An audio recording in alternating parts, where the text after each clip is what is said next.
All right. Welcome on into the Magmon Podcast. Like, click, and subscribe and share.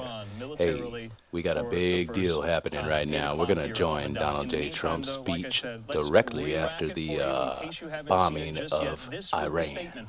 From President Trump now about an hour ago.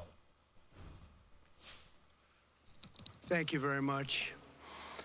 A short time ago, the U.S. military carried out massive precision strikes on the three key nuclear facilities in the Iranian regime: Fordow, Natanz, and Esfahan.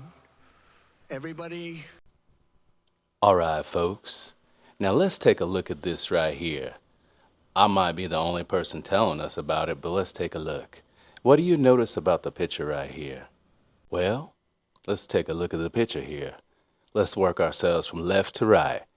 If you look on at that screen there, you see our good old Vice President there, J.D. Vance. What does he look like he's thinking right now?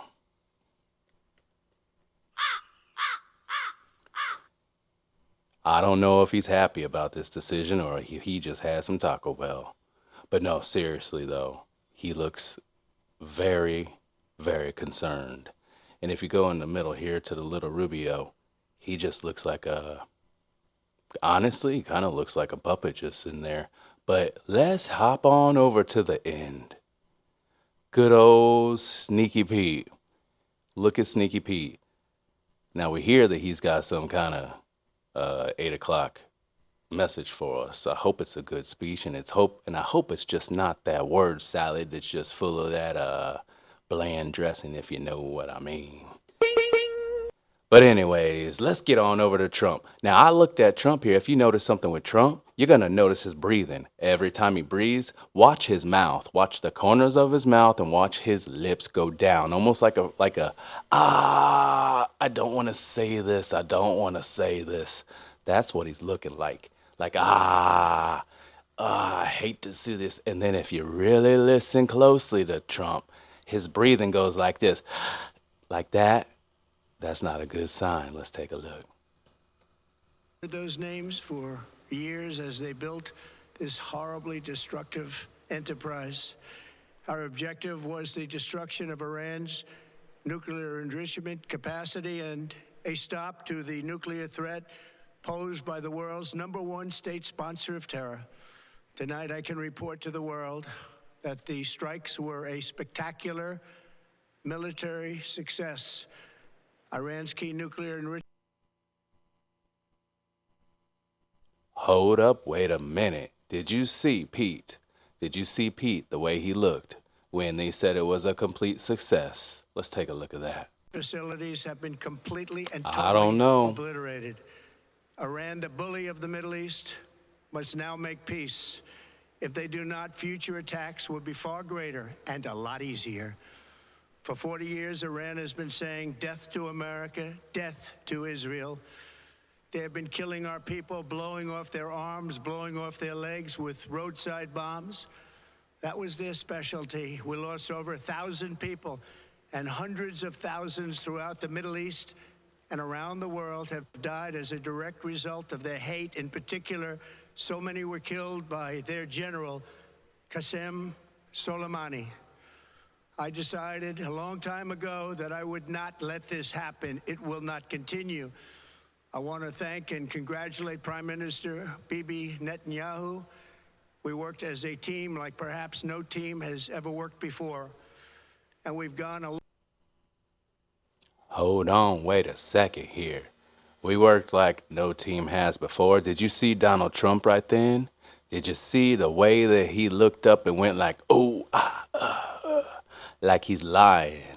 I'm telling you, I'm listening to it right here. I saw it. He was like no team before. Like I'm telling a bold-faced lie. I'm going to try to look at that again. On a long way to erasing this horrible threat to Israel. I want to thank the Israeli military for the wonderful job they've done. And most Listen to the breathing, people. Listen to that breathing. importantly, I want to congratulate the great American patriots who flew those magnificent machines tonight. And while we're looking at it, is anyone noticing that Vance is really just keying dead in on him. I don't know if he's necessarily agreeing with him. I'm telling you that right now.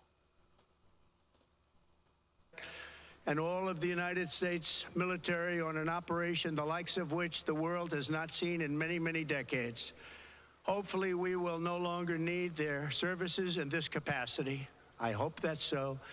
I also want to congratulate the chairman of the Joint Chiefs of Staff. Nope. He doesn't believe it. If we look back and see what he says, I hope so. Nah, he doesn't believe it, people. He doesn't believe it. Damn it. Damn it. Damn it. General Dan Raisin Kane, spectacular general, and all of the brilliant military minds involved in this attack. With all of that being said, this cannot continue. There will be either peace or there will be tragedy for Iran far greater than we have witnessed over the last 8 days. Remember, there are many targets.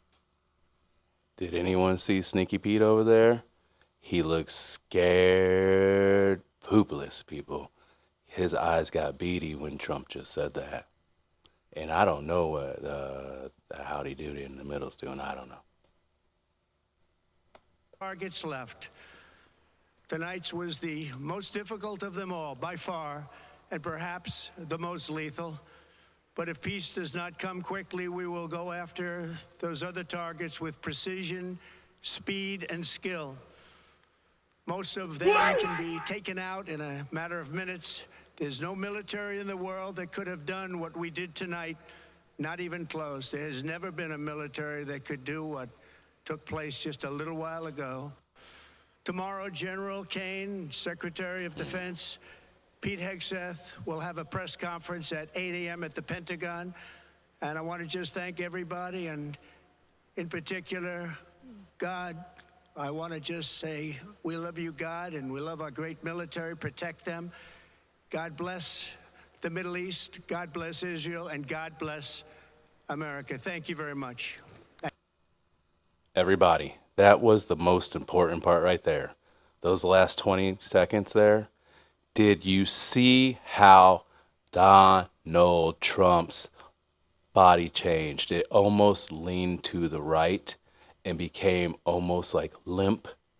And then it got like a whole big shaky kind of, oh, it reminded me of like Paul Bear or something like that. It did not give me a good feeling. It was something that it looked like deep down in his soul that he is scared. So that's just my opinion there. I'm gonna go back and watch that here. God, I want to just say we love you, God, and we love our great military. Protect them. Look at him. God bless the Middle East. God bless Israel. And God bless America. Thank you very much. That's not good. Thank you. That's not good. Benjamin Netanyahu. And what I got out of this is that a lot of manipulation on his part. I don't think I like what I see here. It's like a little bit of candy in front of the boy, and the boy ran into the candy store and got all the candy, and the candy got back in his hand, and the hand went down his pocket, and he put a bunch of candy in his pocket, and now he's got so much candy in his pocket, he's so happy. What does he do with all that candy, people? I don't want to be that candy. Take a look. President Trump, your bold decision to target Iran's nuclear facilities with the awesome and righteous might of the United States will change history. In Operation Rising Lion, Israel has done truly amazing things. But in tonight's action against Iran's nuclear facilities, America has been truly unsurpassed. It has done what no other country on earth could do. History will record that President Trump acted to deny the world's most dangerous regime the world's most dangerous weapons. His leadership today has created a pivot of history that can help lead the Middle East and beyond to a future of prosperity and peace. President Trump and I often say, peace through strength. I don't know, man. I gotta say something here. I heard that a lot of people over there don't even like you, Benjamin. Is that true? Because that's the word going around here in the States. Your own countrymen don't even like you, buddy. And you're piggybacking over here. I think we need to wake up and pay attention, but we'll follow this. Alliance our unbreakable faith. I don't know, people. We got a lot going on, and we got a lot of messages coming in left and right, just like we do right now from Antonio Guterres. He's obviously not with this decision. The day of reckoning is inevitable. It's time to go.